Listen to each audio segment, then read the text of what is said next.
5 barang yang terlihat murah saat Ramadan tapi bikin boros di akhir bulan sebelum lanjut. Yuk, klik tombol subscribe dan share, serta like, biar nggak ketinggalan video terbaru dari kami. Dan kalau kamu suka, bisa klik tombol thanks atau terima kasih di kanan bawah ya. Dan juga kalau kamu punya ide, tema video berikutnya, langsung aja tulis komen di bawah ya. Yuk kita lanjut lagi. Apa kabar ibu-ibu semua?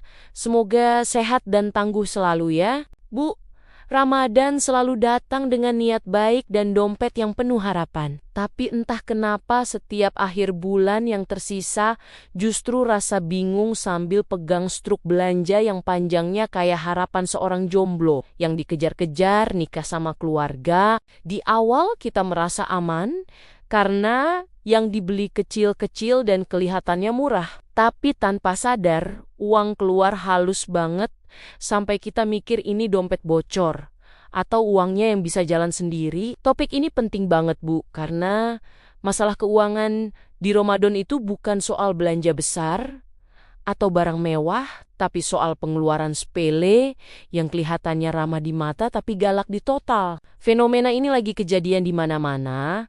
Harga naik dikit-dikit, promo bertebaran, dan kita sebagai ibu rumah tangga sering merasa sudah paling bijak. Padahal yang bikin boncos justru hal kecil yang lolos dari perhatian. Makanya pembahasan ini perlu dibuka, bukan buat nyalahin siapa-siapa, tapi biar kita sama-sama sadar bahwa boros itu kadang nggak berisik, nggak ribut, dan nggak kelihatan. Kita nggak lagi ngomong soal nahan belanja besar, tapi soal mengelola yang kelihatannya receh tapi kalau dikumpulin bisa bikin akhir bulan berubah jadi ujian kesabaran tingkat tinggi. Barang pertama yang kelihatannya murah tapi paling sering bikin boros itu gorengan dan takjil dadakan, Bu. Awalnya cuma niat beli 1-2 buat buka puasa. Karena perut sudah konser dangdut sejak jam 4, mata gelap, iman goyah, lalu pulangnya bawa plastik, isinya macem-macem gorengan, es, kolak, bahkan kadang nambah risol, karena kasihan sama abang penjualnya. Padahal kalau dihitung tiap sore, keluar uang kecil tapi rutin, sebulan bisa setara 1 kali belanja besar di pasar. Yang bikin lucu tapi nyesek, Bu, gorengan itu jarang bikin kenyang lama, habis buka masih lapar, akhirnya nambah nasi juga, jadi uang keluar double. 1 buat takjil, 1 buat makan berat.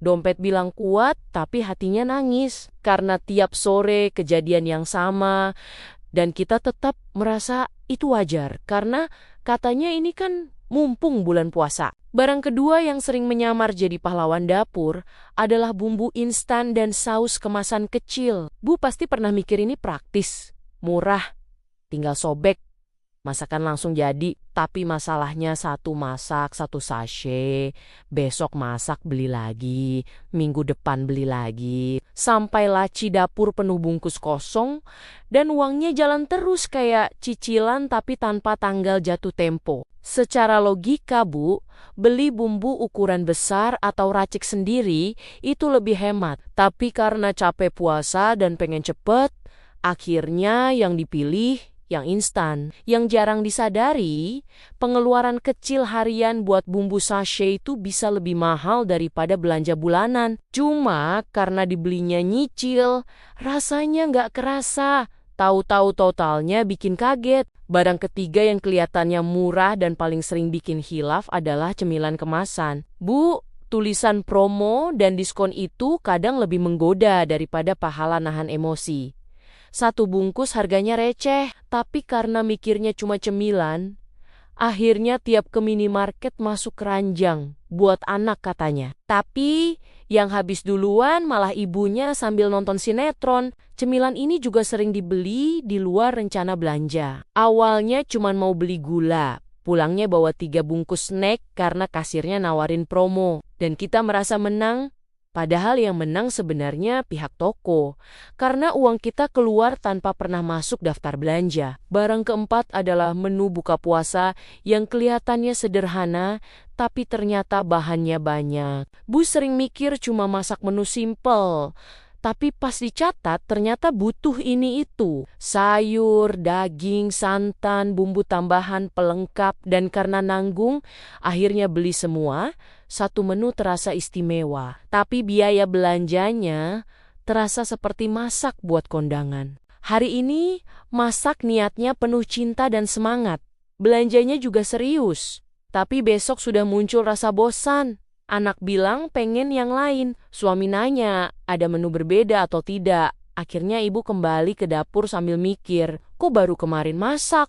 Tapi sekarang belanja lagi. Dan siklus ini berulang hampir setiap hari sampai tanpa sadar uang belanja Ramadan jadi jauh lebih besar daripada hari biasa. Besoknya ganti menu lagi karena katanya biar nggak bosen.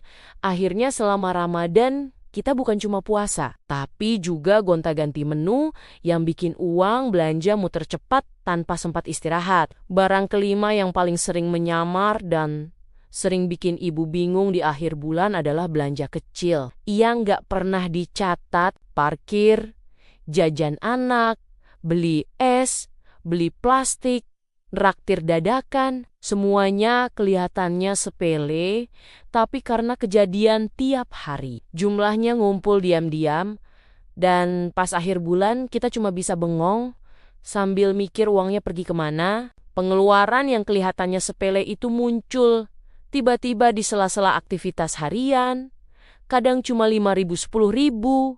Rasanya nggak pantas dicatat, tapi justru karena sering terjadi dan berulang setiap hari, totalnya bisa mengalahkan belanja besar yang sudah kita rencanakan dari awal. Kita merasa nggak belanja aneh-aneh, nggak beli barang mahal, tapi saldo tetap habis. Karena dompet bocor halus, netesnya dikit-dikit, tapi lama-lama banjir juga. Bu, kalau dipikir-pikir, yang bikin dompet kita ngos-ngosan itu bukan belanja besar yang heboh, tapi keputusan kecil yang kelihatannya sopan dan gak berisik.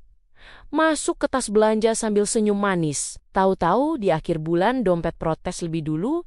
Ini bukan soal kita boros, ini soal kita terlalu baik sama hal-hal kecil yang minta dibeli tiap hari. Ramadan itu bukan cuma soal nahan lapar dan haus, tapi juga latihan nahan tangan dari refleks, ambil yang murah-murah. Karena yang murah itu kalau dikumpulin bisa lebih mahal dari yang mahal. Ironi keuangan ala ibu rumah tangga, senyumnya masih ada, tapi saldo tinggal kenangan. Ini bukan drama, ini realita yang sering kejadian di dapur kita sendiri. Kabar baiknya, Bu, kesadaran itu sudah langkah besar. Begitu kita mulai sadar, pilihan juga ikut berubah. Dari sekadar beli karena murah jadi beli karena perlu. Dari belanja karena lapar, jadi belanja karena rencana. Pelan-pelan dompet bisa bernapas, hati lebih tenang, dan Ramadan tetap terasa hangat tanpa harus bikin akhir bulan terasa pahit. Demikian cerita kita kali ini. Sampai ketemu lagi di episode berikutnya, di obrolan, serta cerita yang lebih menarik. Pokoknya tetap semangat ya Bu.